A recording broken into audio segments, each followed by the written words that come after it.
Hallo julle, vir die wat my nog nie ken nie, ek is Marie Stein, 'n mamma van 2 volwassene kinders, maar ek het my seun so 4 jaar terug verloor.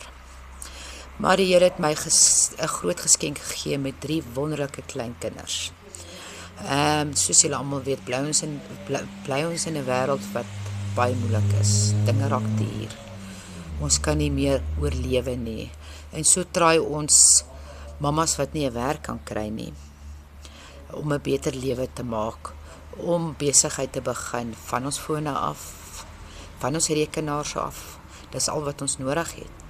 Of dalk het dit ons 'n talent van God af gekry om te kan bak, of te kan mense leer hoe om 'n sukses te maak van hulle besighede.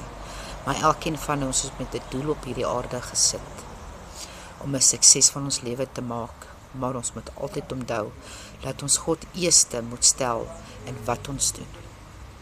So mense, as julle 'n bietjie meer wil weet, wat doen ek om die lewe om vir ons as 'n huisgesin gemakliker te kan maak en te verbeter, is julle welkom om my te WhatsApp of in my bio te gaan en daar my te volg. En so leer ons elke dag as ons opstaan, om te sê dankie Here vir wat ons het. Al gaan dit hoe met ons, weet ons, die Vader staan met ons elke dag. So vir elke mamma wat onseker is vandag, onthou net, God is daar vir ons. Hy het altyd planne vir ons. Hy het altyd net die beste planne vir ons. Hy weet wat in ons harte is en wat ons nodig het. Hy ken ons hart. So as jy wil hê om meer inligting te hê hoe om 'n sukses van jou liefgoed te doen, of maak nie saak wat 'n bemarking jy doen nie.